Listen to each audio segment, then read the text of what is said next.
Prior to its official establishment as an intergovernmental organization in 1996, the Arctic Council was an unofficial collective for hundreds of years.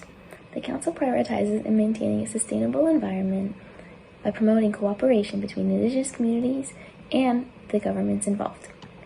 The Council is made up of 8 countries: Canada, Denmark, Finland, Iceland, Norway, Russia, Sweden, and Alaska in the United States.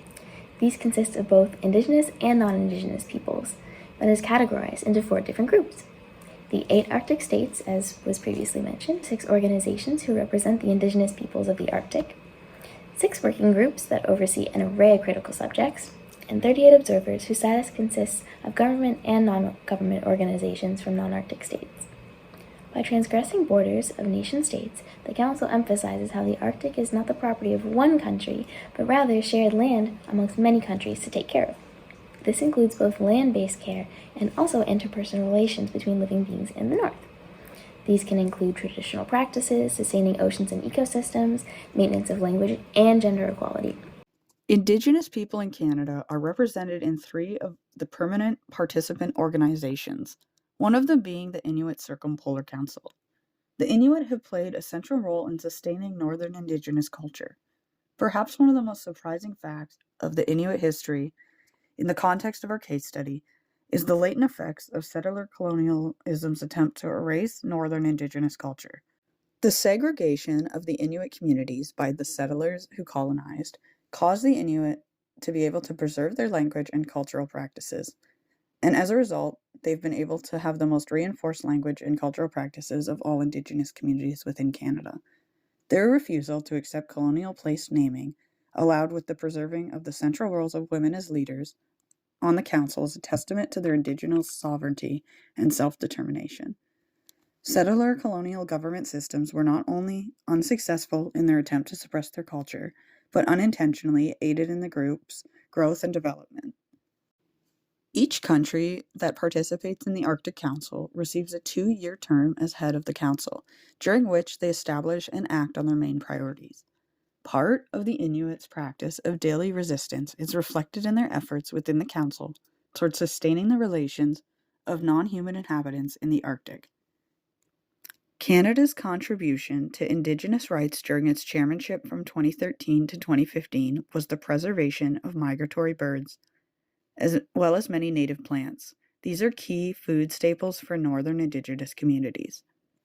The motion was successful and is but one simple step in maintaining the Arctic Circle's life through sustainable practices, which restricts recreational hunting of these birds, but allows the Indigenous peoples in the Arctic to practice and partake in their own hunting and foraging practices of the plants and the birds.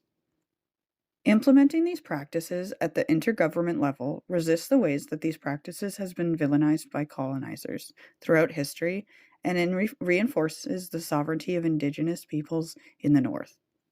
This strongly relates back to the in-class reading Tracing the Terrain of Indigenous Food Sovereignties by Michelle Daigle, which focuses in on similar issues surrounding Indigenous peoples' traditions in relation to food and government control, and how resistance towards colonial law can be displayed through the continuation of practicing tradition.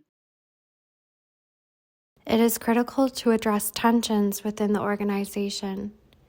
Though it allows a voice and platform for Indigenous people to act on issues, it is still an organization fraught with colonial governance. Lola Olufemi reminds us that solidarity goes beyond only recognizing the intersectional inequalities oppressed populations face. Just because there are government documents that symbolize the solidarity efforts on behalf of the Arctic Council does not mean there will not be conflict. 8 countries with many cultures are faced with the challenge of recognizing and respecting the differences they have. But within these different issues of colonialism and genocide, this case study challenges the views of mainstream feminism through the lens of a multicultural, intergovernmental forum that transcends borders by including both Indigenous and non-Indigenous peoples from the same territory, yet many different countries. The Arctic Council also brings new insight to the environmental crisis in the Arctic of massive ice loss as well as the health issues impacting the Arctic regions. These are often the concepts that get overlooked by mainstream feminism and put on the back burner for endless amounts of time.